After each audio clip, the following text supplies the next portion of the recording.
YouTube feed is anything like mine, you may have been bombarded with videos about the magic of a minimalist wardrobe. And you might have been thinking to yourself, wait, I thought more was more. And how can you get through life with 5 t-shirts?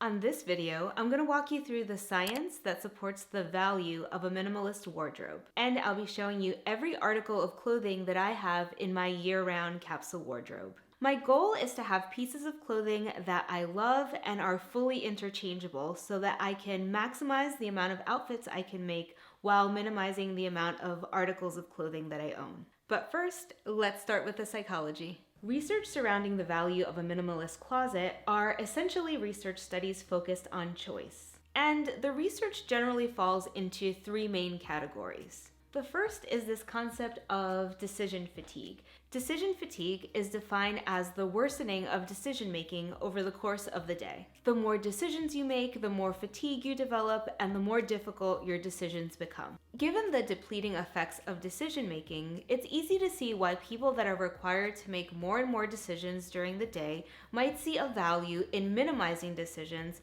especially when they have to do with potentially irrelevant decision-making, like what to wear every day. Those types of individuals may want to conserve their mental bandwidth so that they can make better or more efficient decisions as the day continues. Studies have shown that the decision-making of doctors and judges are impacted by the time of day, and people more generally tend to lose willpower and their ability to make optimal choices as the day progresses.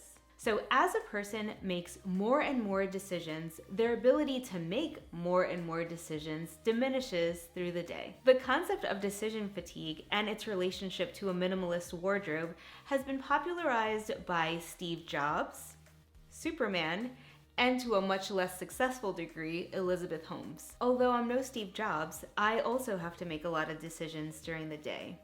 I'm a doctor, a scientist, a wife, a mother, CEO of this YouTube business, which is why I actively work to minimize the amount of decisions that I have to make, especially at the beginning of the day. 5 to 6 days a week, I start my day with a CrossFit session, and this is where I start to minimize my decision making. I have one outfit choice that I lay out the night before. The base of this outfit is one style of leggings that I have in 6 different colors. I also have the same top in 6 colors to match. To further decrease my decision making, every day of the week has an assigned color.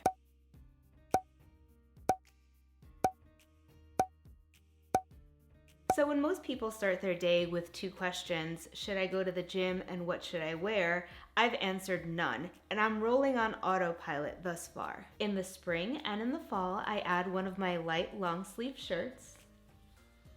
And in the winter, I add a heavier long sleeve shirt, also in the matching color.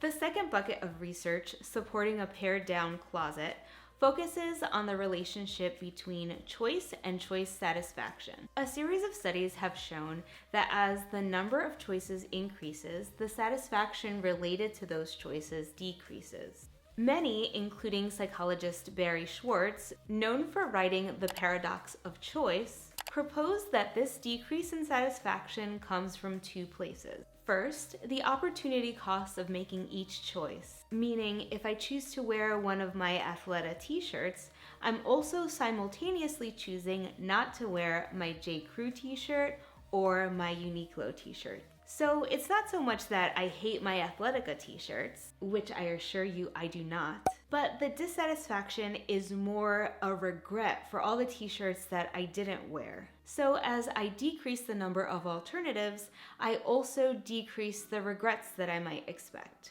Before we get into the second potential explanation for that decrease in satisfaction, I just wanted to take a moment to introduce myself if this is the first time we're meeting. Hi, my name is Jay. I'm a psychologist who's worked for the last 10 years as a behavioral scientist. And if you're interested in science-based strategies for moving from intention to action, consider subscribing to this channel. Okay, the second potential explanation for that inverse relationship between choice and satisfaction could be the role of the feeling of personal responsibility for those choices. Let's say you only had one pair of Paige skinny jeans. You choose to wear them out because you'd like to wear jeans, and you notice that they really don't do anything for your figure. Well, if you only had the one choice, it's really not your fault. You had to wear a pair of jeans, or you wanted to wear a pair of jeans, and you chose the one option that was available to you. But if you had 3 pairs of jeans, it's easy to imagine that you could have made a different choice, and that choice might have been better. Your real choices have a really hard time competing with your imagined options. In this case, the imagined alternatives contribute to a sense of less satisfaction with your real choices. What's interesting in this area of research is that there's quite a bit of conflicting evidence on this relationship between number of choices and satisfaction. For example, one study showed that people are more satisfied with their choices when they had 3 options compared to 2. So how do we square this with studies showing that too much options isn't great either? Well, it's likely that the relationship between number of choices and satisfaction with those choices isn't really a linear relationship. It's possible that it's more of an inverted U shape where some choice is better than none, but more choice isn't always better than some. The optimal number of choices may be influenced by a variety of variables, including how difficult the decision is to make, previous experience with the options, and as always in behavioral science, individual differences. I've experimented with the optimal number of items in my wardrobe, and I found that I tend to like at least 2 choices per clothing type, but anything more than about 3 choices is simply too much. So I try to group my clothing in groups of 2s or 3s. So once I know what I'm doing for the day or where I'm going, my decisions are narrowed down to 2 or 3 options at most. I prefer a fitted tee, so I have 3 options for fitted tees. I wear loose tees less often and have only selected one style that meets most of my needs. You'll see this pattern again in other places. I only have 2 button-downs, I have 2 flannels, 2 more casual sweaters, and just 1 blazer. Another pattern you might notice in my capsule wardrobe is that I have a very strong color palette. If you choose to go this route, a capsule wardrobe can also increase the level of satisfaction you have from a shopping trip. When you're out shopping, a color palette artificially limits your choices while also allowing you some flexibility. An all-black wardrobe isn't for me, but I do tend to stick to a very specific, mostly cool-toned color palette. And most, if not all, of my clothing falls within that palette. The final group of studies supporting a minimalist wardrobe focused around the ability to make any choice at all, also known as choice overwhelm or analysis paralysis. These studies show that as the number of choices increases,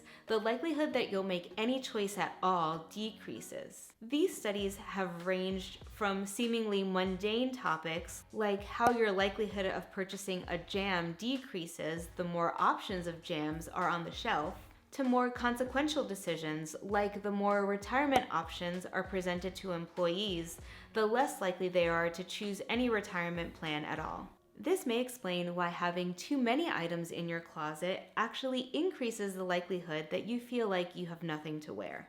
Well, with clothing, it's not really socially acceptable to not make a decision at all, since you will have to choose something to wear. So it's more likely that you'll simply default to your status quo, or your go-to outfit that you wear over and over again. You may also have a similar experience when you're asked to do something really special or outside of the norm. Special occasions provide special opportunities for analysis paralysis. If you can't default to your favorite t-shirt and jeans, you might find yourself heading out to the store. With so many skirts, dresses, suits, and special occasion outfits, it might just feel impossible to decide. Rather than selecting something from your wardrobe, you might find yourself heading out to the store to get something new, rather than dealing with the choice overwhelm that comes from your closet. This is why I've chosen to limit my special occasion outfits to 3 dresses that I've worn to every occasion over the last 6 years. I have a dress that's more appropriate for daytime events, a dress that is more of a transitional, I can wear it late in the afternoon and go into the evening, and then I have my one formal gown. It's actually technically not a gown because it is T-length dress and only down to my knees.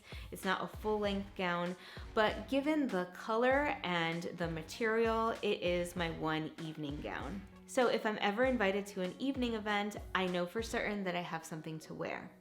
Sometimes I have to take a subsection of my capsule wardrobe on the road. Check out this video for how I packed for a 2-week trip, and if you found this content useful or entertaining, consider subscribing by clicking on my face.